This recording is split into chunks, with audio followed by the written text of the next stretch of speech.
Okay, 1, 2. That's a good one.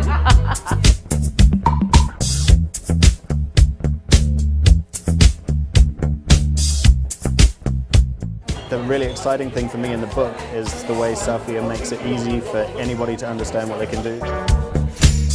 Everybody has a choice, whether it's in business or as individual lives. You can choose to make a difference, and it's always about active choice. I think this book adds weight to the continual conversations that a lot of organisations and individuals are having.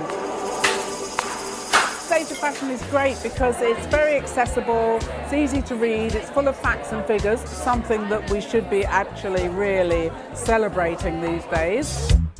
In looking at the fair trade movement and the fair trade principles, WTO fair trade principles, when I compared them with the Sustainable Development Goals and then I looked at the ETI base code, I found such similarities, which shows that civil society has been critical actually in developing something that represents a more humane approach to business, that looks at no exploitation, that looks at how we avoid slavery at every level.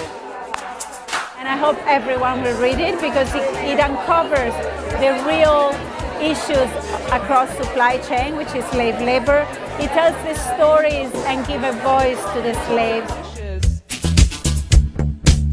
And the kitchen might say, hang around, baby, baby, hang around. I mean, it was utterly shocking meeting people who were trapped, who were living and forced to stay in dormitories, 200,000 people in the south of India who were trapped in the Sumangali system. One would argue, oh, well, they're just working very hard. No, in modern slavery, excessive overtime, working 70 and 80 hours a week, with taking only 2 days off a month if they're lucky, is in fact modern slavery.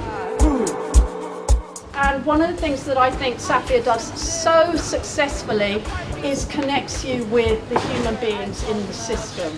On the street. Workers need a voice, and you've given those workers a voice, not only as victims, but as agents of change. And that's why the Modern Slavery Act is so important, because it's going to change things. And for the first time, we've got legislation in place that will really stands the chance to make a difference to the way the industry operates.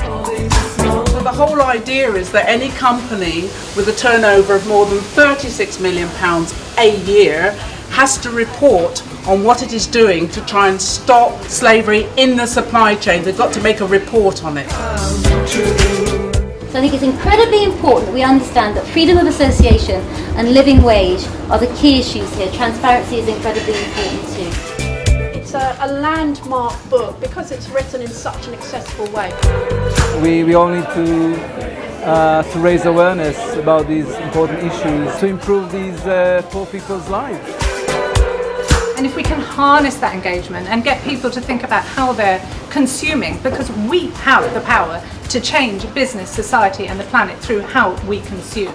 We are going to move so far in the next 18 months and hopefully where we're at will look embarrassing actually in the future.